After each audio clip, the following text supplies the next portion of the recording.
Guy, and I'm back with another fun-filled video for you. Today, I'm going to be unveiling my latest South African custom by knife maker Barry Barnardt. But before I get into that, I kind of want to talk about the trend in these gentlemanly carry knives. I'm sure you guys have seen these knives around. This is the one from Samwar Knives. You know, you've seen these really thin folders. Samwar Knives. So these knives have been like popping up all over the place. Here's another one from Ocaso Knives. They kind of stepped up a little bit, right? And so basically I brought those two knives out simply because what's in here is pretty much the same thing from South African knife maker Barry Barnardt. And I wanted you guys to take a look at this one. What makes this knife so different, first of all, this is a custom, and the knife is completely made by hand. That's one. So let's just get a good quick look at it before I get into it. And I'll do some size comparisons in a second.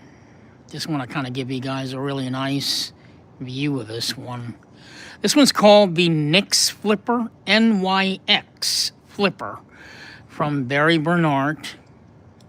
He's a new South African knife maker. And his mentor is the great Des Horn, the gentleman that made this knife, which is Des Horn's ball release. Is what you're looking at here. So, I mean, you can see the similarities pretty much as far as like shape and size and where he was influenced. So, yeah.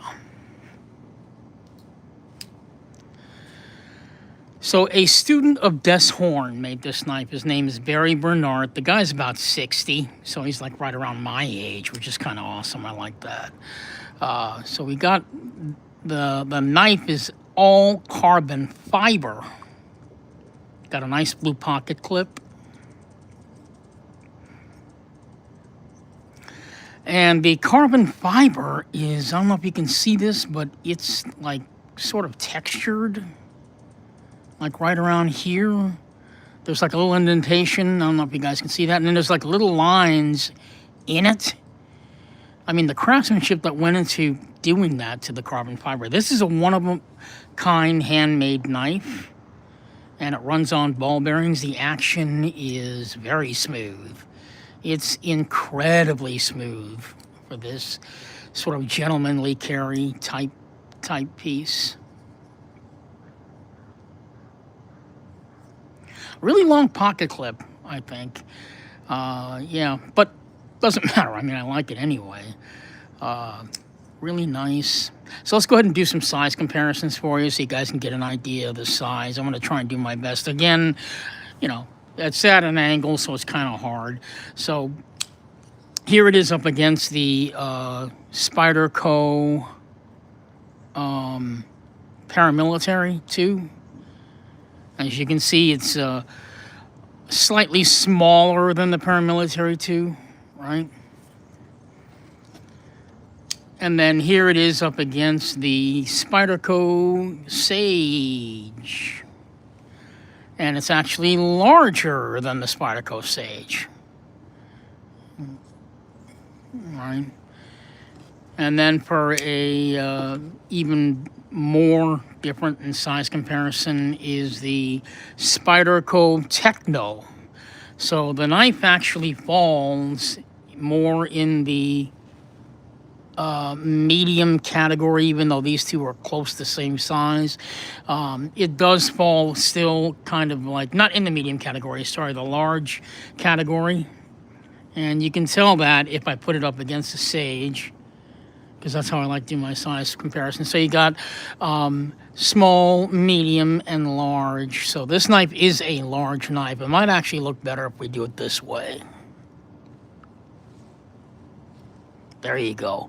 So you can see it's a much larger knife than the Spyderco Sage, and even much more larger than the Spyderco Techno. So there you go with the size comparisons. So I picked this one up at the Blade Gallery yesterday. I was like thinking about this knife, and I said to myself, I gotta get this one because it's really, really unique. The thing that turned me on about this piece was how freaking light it is. I mean, this guy is just ridiculously light. It's, in fact, I can't even do it because I'm gonna drop, not drop it, but it's gonna fall off my finger. But the blade itself is heavier than the handle. That's how light it is. The whole knife only weighs 1.6 ounces. This thing is as light as a goddamn feather. I've never had a knife like that, and I think that's what really attracted me to this knife. As my collection grows, I'm trying to find new, different experiences, and there really isn't a whole lot more for me to experience, but every time I say that, I turn around and something new happens, or something new comes up that I've never, ever seen before from South Africa. So when I saw this knife, I was just like, wow, this thing is real, real light. Yeah, so this is his certificate of authenticity. As you can see. Surprisingly, he didn't sign it, but that's his handwriting right there. And he pretty much did all the writing on here, so he can tell you what's on the knife.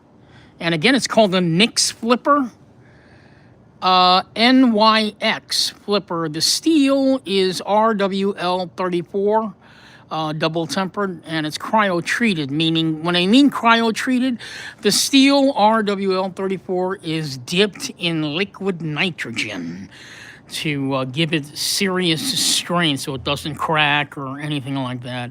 That's one of the things that South African knife makers are known for, is for treating steel and getting the most out of the least. They're really, really good at that because they're a very challenged country economically, but they seem to be able to find ways of creating you know, not so great stuff and turning it into great stuff based on their own skills.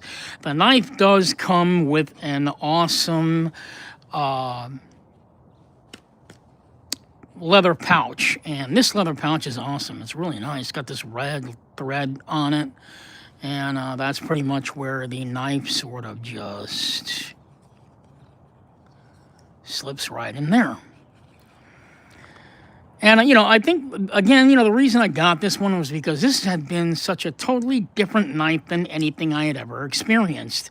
It is just so freaking light. This is one of those office knives. This is an office knife. I mean, you know, you can definitely carry this in an office if where you work allows you to carry knives. Unfortunately, where I work, and I do work in an office, they don't allow us to carry knives. It sucks, I know, but that's just the way it is. But does it mean I'm not carrying it at work? No, I still do. I just go to my lunch and I'll sit there as I eat lunch and I'll flip this thing and admire it away from prying eyes where nobody can see anything that I'm doing. And, you know, I kind of get away with it that way. So this is a very, very short video. I just wanted to bring this knife out to you so you can see the latest custom that I got from South Africa. This makes I have about 40 South African customs. This knife makes my 24th large custom knife. I tend to collect in small, medium, and large South African knives, different materials from different knife makers. I kind of make my South African knife collection as eclectic as I possibly can. What attracts me to being a South African knife maker is the fact that I have never come across a knife making country that has had so much pride in just making these cutting tools that are just spectacular. They are always innovating. They're always trying to figure out how to improve on what they do, and I kind of tend to just stick with South African customs. I do own like 3 non-South African custom knives, and I'm trying to get that collection to grow, but every time I turn around, I see another South African knife, and I'm just like blown away, and this was one of them. So the cost of this knife, as you guys know how incredibly expensive custom knives can be, this one came in at around $755. It's very, very expensive, and it does take a while for you to get into, you know, maybe possibly buying a knife that costs this much. But you know, this is art. You know what I mean? This is sort of kinetic art that you're buying. It's not just a knife. Yes, it's a tool. Yes, you cut with it, but it's art, literally. And every time you pick up a South African custom and you feel it in your hands and you hold it, you begin to realize, that a knife can be more than just something that you cut with. And South Africa has made it a point to kind of remind people that, knives can be more than what they are. So anyway, that's it for this video. Oops, I can't believe I dropped that thing. That's it for this video. This is Barry Barnardt, right? He is a protege of one of the most well-known South African knife makers, Mr. Des Horn. And he made this knife, which is the large ball release. And yeah, this is one of my most prized knives in my collection. It's just absolutely spectacular. So yeah. The Nix Flipper by Barry Barnardt. You can probably check these out at the Blade Gallery. This is a one-of-a-kind handmade piece, so this means that you will never ever see another one like this exactly again. He does have quite a few on the Blade Gallery. They're also all one-of-a-kinds. The carbon fiber has a different texture to it, a different feel to it, and every one of them is completely different. So that's it for this video. I'll see you guys in my next video. I'm going to get back inside because it is really freezing out here on the very last day of November. So I kind of hope you guys are all enjoying your Thanksgiving weekend. I know I did, and I will see you guys in the next video. Thank you so much for watching, and just wanted you to get a really good quick look at this one because it's pretty awesome.